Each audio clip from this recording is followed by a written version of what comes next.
Programa Café com Líderes, o poder das conexões, onde a gente faz um bate-papo bem leve e que a gente também leva interação. E hoje, um programa para lá de especial com um craque de bola que com certeza muitos de vocês conhecem, o nosso parceiro, meu parceiro, Emerson Nunes, meu irmão. Seja bem-vindo, muito obrigado. Como é que tá essa vida aí? Como é que tá as correrias, os projetos? Mas principalmente falar um pouco aí de quem é o Emerson Nunes, como começou, como é que foi essa grande carreira aí, meu irmão? Bom dia, mais uma vez um privilégio estar junto com vocês aí. E a gente tem seguido na correria da vida, né? Sabe como é? Família, filhos, futebol consome um bom tempo. E agora eu estou no período de transição, encerrei um trabalho agora e estou aí esperando alguma proposta. Então, durante esse tempo, eu aproveito para estar junto com a família, matar a saudade. Há um preço muito alto que a gente paga estando no futebol. Agora eu trabalho na comissão técnica, mais para frente a gente pode falar mais sobre isso, mas é um preço que nós pagamos porque, pela instabilidade da profissão, eu acabo ficando algum tempo longe de casa. Hoje, minha moradia é aqui em Florianópolis, uma bela cidade, onde muitos que vêm acabam ficando. A maioria não quer voltar para casa. Não quer. Quantos atletas que vieram de outros lugares e acabam permanecendo em Florianópolis? E eu sou um deles, permaneci aqui, minha família adora, meus filhos adoram, e diante da profissão não consigo levá-los para onde eu vou trabalhar, mas quando eu estou nesse período procuro aproveitar bastante. Aí o meu trabalho muda, é levar a criança para a escola, arrumar a casa, ajudar a esposa. Que é uma parte gostosa também. É uma parte muito boa, porém tem que admirar a esposa, que é puxado o trabalho, hein? Faz parte. Emerson, vamos fazer uma linha aqui cronológica. Certo. Cara, conta pra gente de qual cidade que tu como que foi pra chegar até aqui nesse percurso, como que foi o teu primeiro contato com o futebol? Já tinha mais jogador na família? O pai já jogava, alguém já jogava? Como é que foi lá o Emerson desde o começo, com o primeiro contato com o futebol e da onde que você veio? Então, eu, como a maioria dos atletas, vim de uma classe social desfavorecida, onde, diante das circunstâncias da vida, você acaba vendo o futebol como uma única solução, e isso, infelizmente, acaba sendo normal no nosso país. E eu, como todo moleque, sonhava em ser jogador de futebol, jogava bola na rua. Naquela época, hoje a gente não vê muito, mas jogávamos bola na rua mesmo. Tá escasso futebol de Cada rua, vez de pelada, mais, né? impressionante. A gente ainda vê um pouquinho nas comunidades, ainda que vemos crianças jogando bola, né, de maneira bem à vontade, mas eu sou dessa época onde jogávamos bola na rua. De qual cidade mesmo? Belo Horizonte. Belo Horizonte, pô. Nascido em Belo Horizonte, fiquei lá durante algum tempo. E meu desejo de jogar futebol me levou a pedir à minha mãe para fazer uma peneira. E lá a gente tem, né, o Cruzeiro, o Atlético, o América Mineiro, e acabou sendo o Cruzeiro, onde insisti muito com minha mãe, às vezes trabalhando muito, sem tempo para me levar, mas diante da minha insistência, ela me levou para fazer um teste no Cruzeiro. Eu fiz uma peneirada com 11 anos de idade. E daí iniciou minha história no futebol, onde eu não saí mais, só já fiz foi aprovado isso. nessa primeira? Fui aprovado. Na verdade, categoria de base, principalmente de grandes clubes, todo dia você tem que provar o seu valor. Sim. Porque todos os dias chegam bastantes garotos querendo ali um lugar também, e você tem que provar que você está numa melhor condição do que aqueles que chegam. E olha que foi aí só na categoria de base, 10 anos tentando provar, procurando provar que eu merecia estar naquele lugar. E nisso a vida vai correndo, você vai vivendo outras coisas paralelas ao futebol. São muitas situações que ocorreram na minha vida para que eu pudesse me tornar um jogador profissional, e me profissionalizei no Cruzeiro. E daí eu comecei a sair para o mundo aí, né, passando por outras equipes. Quanto tempo tu ficou no Cruzeiro?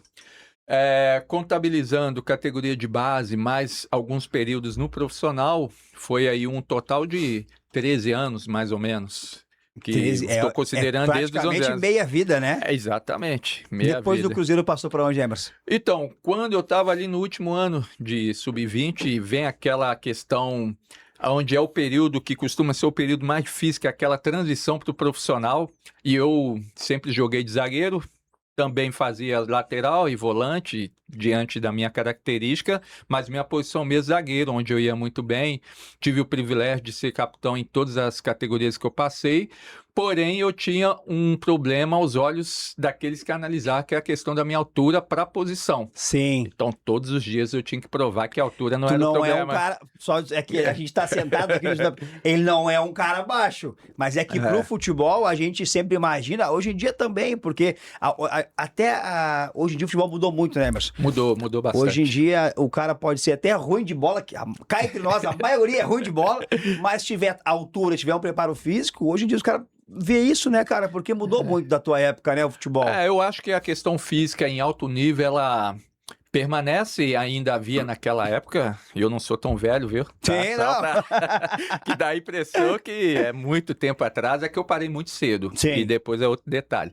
Mas eu digo que o futebol tem mudado como todo esporte. Certo? Que vai evoluindo, e a questão do profissionalismo, a questão financeira, então a exigência ela se torna cada vez maior, e a questão do cara ser atleta.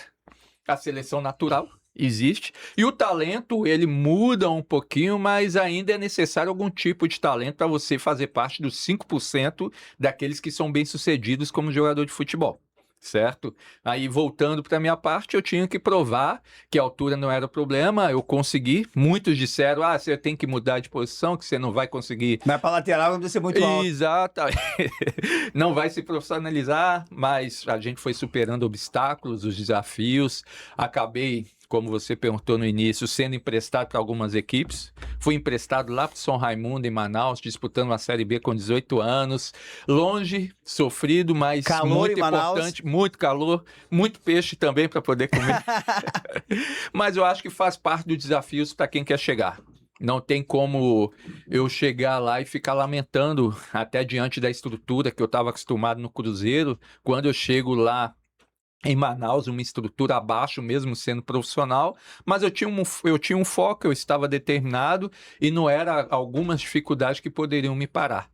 Então foi importante disputar a Série B, depois retorno novamente para o Cruzeiro, para o Sub-20, tentando ainda o sonho de chegar no profissional, mas disputei a Taça São Paulo, fomos finalistas, depois fui emprestado para o Sergipe também,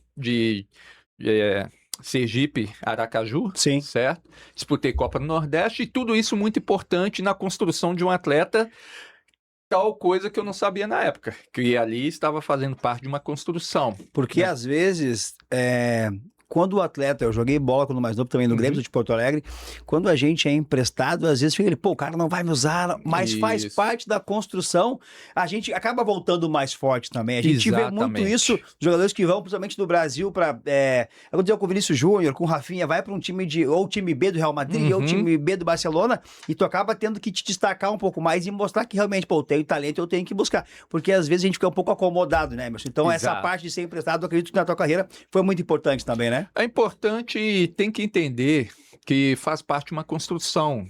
Não tem espaço para todo mundo a todo momento. Infelizmente, verdade. Tem que lutar pro momento que aparecer, você estar pronto.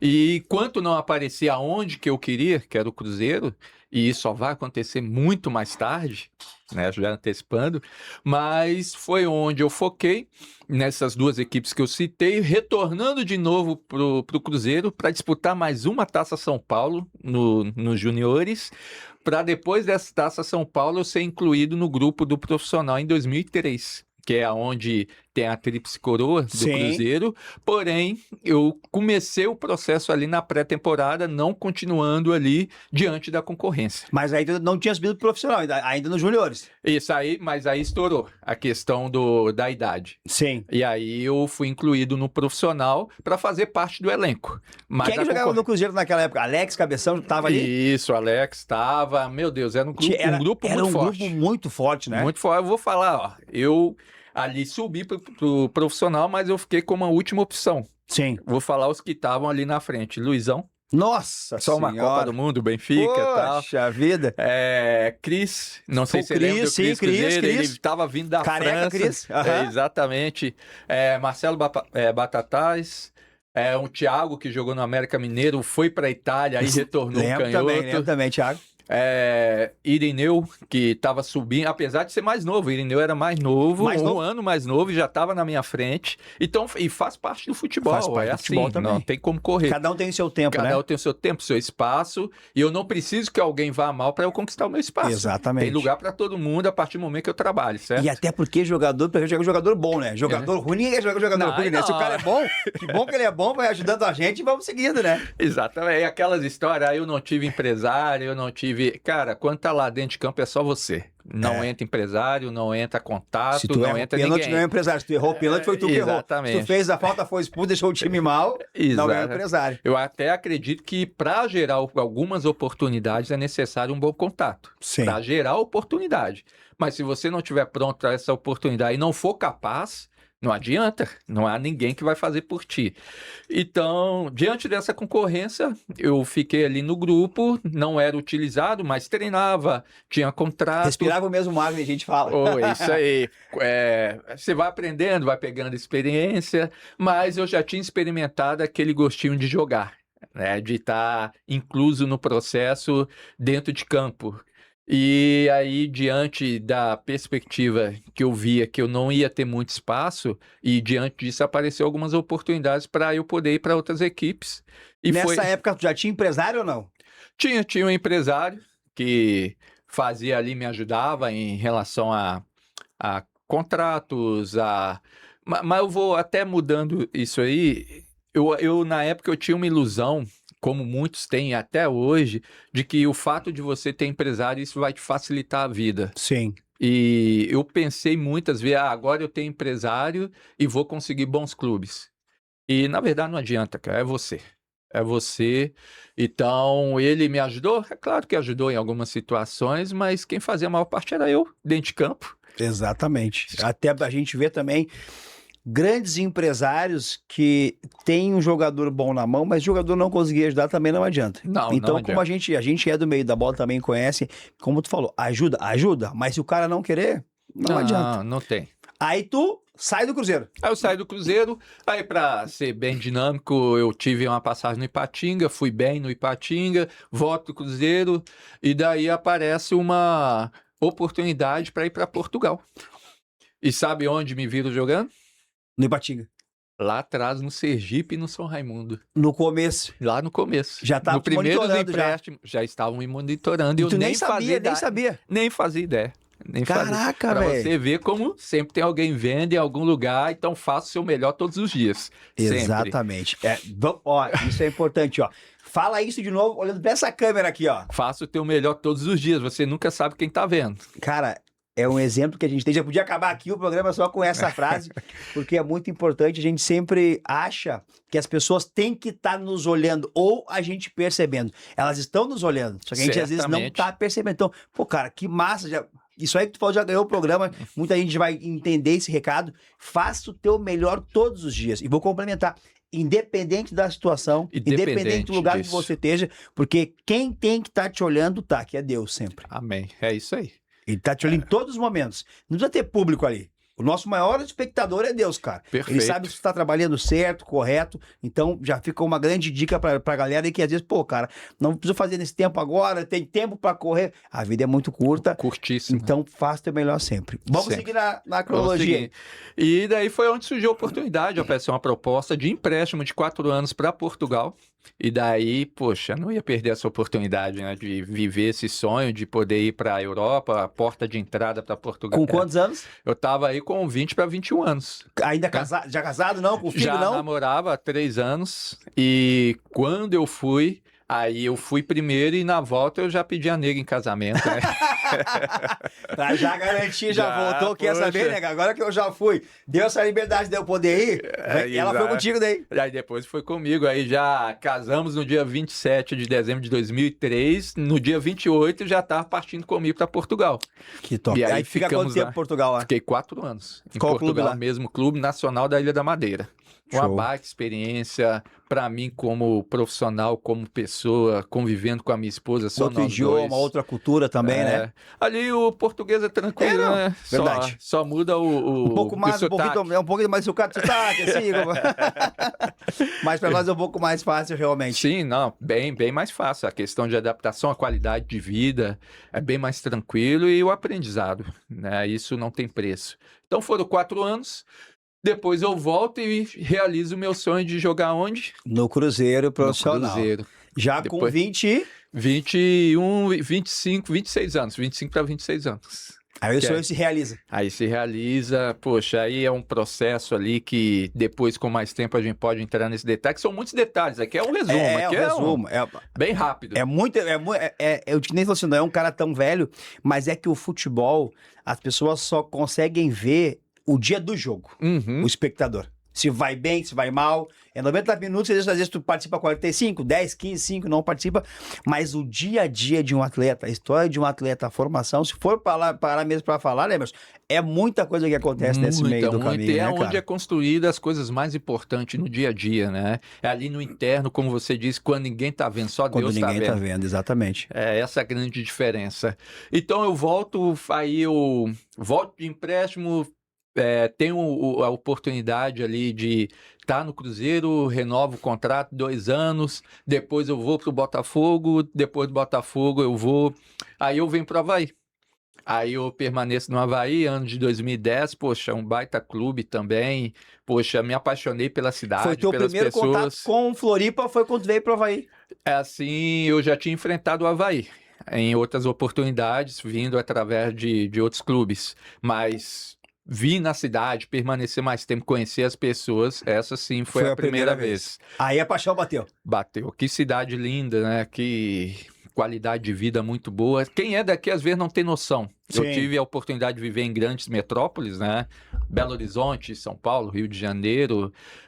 Então, a qualidade de vida aqui, mesmo tendo mudado e estando mudando continuamente, aqui é muito bom ainda. O estado de Santa Catarina é destaque nacional, né? A gente tem muitos bons trabalhos feitos aqui. Eu sou gaúcho de Porto Alegre, estou 10 anos aqui. Tenho um filho manezinho de 7 anos. Já tem meu green card, né? Eu falo, já Isso fez um aí. filho manezinho, ganhou o green card, não sai mais daqui, né? O povo gaúcho gosta muito de Santa Catarina. E foi por isso que eu vim pra cá também, cara.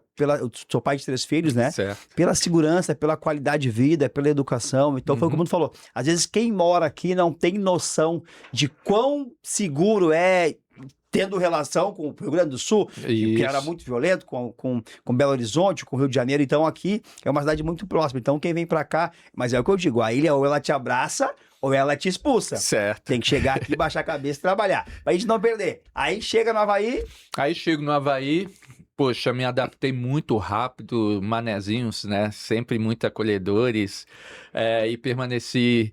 2010 foi aquele ano que a gente pôde disputar a Sul-Americana, a gente conseguiu permanecer na Série A, naquele jogo contra o Santos, que a gente está Sim. perdendo de 2-0 e vira para 3-2. O Caio fez 3 gols, pô, dia espetacular, depois comemorando, uma né? partida histórica. Exatamente. E aí eu renovo o contrato para o ano seguinte, renovo por mais 2 anos, e no ano seguinte, ali no início do ano, vamos dizer ali para março, abril, maio, vamos estender um pouquinho mais, onde eu tenho uma péssima notícia, para ser bem dinâmico, bem rápido aqui, que eu tinha surgido um problema no coração.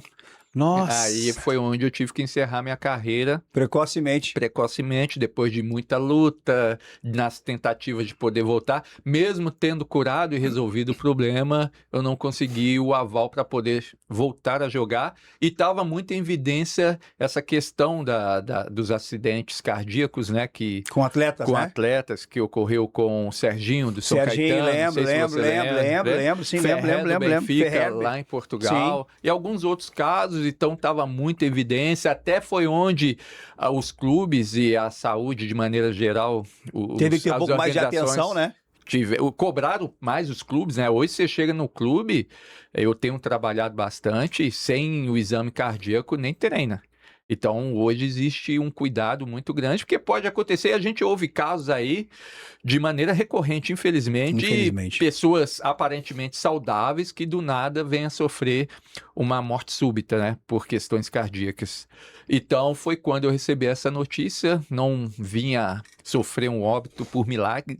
Aí é uma história também bem grande. A gente precisa fazer capítulos. A gente tem que fazer por episódio. Por episódio. Então, de maneira bem resumida aqui. E aí foi onde, depois de muita luta, junto com a minha esposa, sofremos. Foi um período bem difícil. Imagina um sonho. Eu estava com 28 a 29 anos. Nossa! Eu estava começando o auge da minha carreira. Foi onde eu fiz o meu primeiro ótimo contrato. Sim. Ia começar a desfrutar, até em relação à parte financeira, né? Para poder fazer o pezinho de meia, claro. A gente sabe como é difícil, sim. Apesar das pessoas... É muito curta também, né? Muito curta, as pessoas têm uma ilusão que todo mundo tem dinheiro no futebol, sim. Isso é uma baita ilusão. Aparece na TV, jogou, tá rico. Exato, eu tô vendo a pesquisa dos salários dos jogadores da seleção, ei, isso aí é 1%. Verdade. A gente sabe que a realidade não é essa, né? A maioria tá aí, ó, Metropolitano, Blumenau, clubes aí, Atlético Catarinense, onde o cara tá... sofrendo todos os dias para chegar nesses 5%. Então... E nessa questão aí, dessa notícia precoce de ter que parar, com certeza a família ajudou bastante? Ajudou, principalmente a minha esposa que estava comigo, a minha família de Belo Horizonte deu apoio também. A minha mãe que me adotou, ela veio aqui para poder estar junto comigo. Aí eu fiz até uma cirurgia, né, para colocar o stent no coração. Mas, graças a Deus, foi totalmente resolvido. Eu fiquei melhor depois, na verdade, né? Eu fiz uma revisão de 30 mil quilômetros e fiquei bom depois. Ficou 0 bala. 0 bala, voando. Pra gente poder encerrar essa nossa parte aqui, a gente vai ter que fazer por episódio, porque é muita história desse craque de bola. O que o Emerson faz hoje em dia? Quais são os projetos futuros? Como é que tu vem aí levando teu dia a dia aí? E aí vai emendar com o final dessa história. Porque... a gente toma a decisão de fazer a transição, aonde o presidente Zunino, na época, sim. Ele abriu as portas para que eu pudesse, diante do meu perfil, onde eles perguntaram, Emerson, tá difícil você retornar a jogar, você tem um perfil, por que você não começa a pensar do lado da comissão? E nós vamos te dar a oportunidade. Você começa aqui no Avaí como auxiliar da casa, vivendo os processos, acompanhando... E no início eu não queria, porque o sonho jogar futebol, mas depois conversando e vendo a dificuldade, até a questão de, imagina, qualquer coisa ruim que acontecesse na minha carreira, eles iam sempre relacionar a questão cardíaca. Então eu e minha esposa tomamos essa decisão e fizemos a transição. E aí onde eu comecei essa carreira de auxiliar técnico, treinador, me preparando isso... em 2011 para 2012 e até hoje eu estou nessa área, então já vão aí mais de 10, 12 anos que eu estou trabalhando na comissão técnica, trabalhei no início ali com o Emerson Maria, poxa, um cara espetacular, onde eu pude aprender muito, baita treinador, e depois ali como auxiliar da casa eu conheci vários outros treinadores. Retornei com o Emerson Maria, começamos a rodar o país, trabalhando em vários clubes. Aí você começa a rodar muitos clubes, né? Que a média de permanência de treinadores é de 3, 4 meses no nosso país, infelizmente. E hoje, atualmente, eu estou trabalhando com o Gilmar Dalpozo. Gilmar Dalpozo. Isso, baita treinador também, baita cara, que eu tenho aprendido muito também.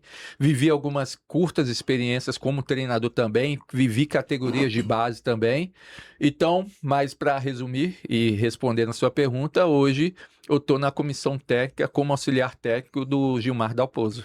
Emerson, primeiramente, obrigado, meu parceiro, por ter vindo aqui com a gente, para ter esse bate-papo rápido com a gente. A gente com certeza vai te trazer mais vezes aqui, porque é uma história de superação, é uma história diferente que a gente presenciou aqui hoje, porque geralmente o jogador ele começa, tem o meio do caminho, altos e baixos, se aposenta porque parou com 39, 40, e a tua história, cara, é uma história de superação, parabéns, tu é um guerreiro, tu é um vencedor, obrigado. Tu é um cara que é exemplo para muita gente, e eu queria que com tudo isso deixasse um recado pra galera de encerramento, porque muitas vezes o jogador também não teve oportunidade de ser profissional, ou teve, parou antes por A ou por B, ou não teve mais oportunidades, que a maioria acontece também, a tua não foi por isso, foi por uma situação de saúde, né? Certo. Então, claro que esse mental teu também, ele com o apoio da esposa, é muito importante. Então, eu queria deixar esse recado para ela de vida mesmo, né, cara? Pra galera não desistir, apesar das dificuldades. E também que, como tu atua agora num outro lado, que tem outra alternativa, né? Sim, sim. Não deu pra seguir jogando, mas seguiu no mesmo ramo ali com a galera, já tinha essa experiência aí. O que tu poderia deixar pra gente aí de recado pra galera, olhando pra essa câmera aqui, ó? Então, o que eu quero deixar de recado diante da experiência que eu tenho vivido atualmente e durante toda a minha caminhada é para que aqueles que estão buscando o sonho de ser atletas profissionais, como a gente até citou algumas partes aqui, é que possa dar o seu melhor todos os dias, que não olhe para as circunstâncias, mas faça para Deus e para você. Trabalha todos os dias, tá difícil, continua treinando, tá ficando mais difícil, continua fazendo mais ainda, porque a lei da semeadura ela é bem clara, aquilo que você planta, certamente você vai colher. Se plantar boas coisas, cara, você vai colher boas coisas, mesmo que não seja no futebol. Infelizmente, muitos de nós vêm de uma classe social desfavorecida, sem base familiar, sem ter alguém que nos apoie, mas mesmo diante dessa dificuldade, faça o teu melhor que as coisas podem mudar, assim como mudou na minha vida também. Eu tive muitas vezes sozinho, muitas vezes eu tive para desistir, mas era quando eu via que a minha opção era seguir em frente e não ficar lamentando. Então, faça o teu melhor todos os dias, como eu já disse, que uma hora as coisas vão clarear e não limita o seu sonho somente no futebol. Abra a sua cabeça, porque em muitas áreas você pode ser bem-sucedido. Emerson, meu parceiro, muito obrigado. Deus siga te abençoando de fazer mais episódios, que é uma história lindíssima. Então, gente, esse foi mais um episódio do Café com Líderes, o Poder das Conexões. Segue a gente nas redes sociais e cada história uma melhor que a outra. E hoje, desse monstro, craque, meu parceiro Emerson. Valeu, obrigado, meu irmão. Obrigadão, Tamo junto. Tamo E junto. até a próxima.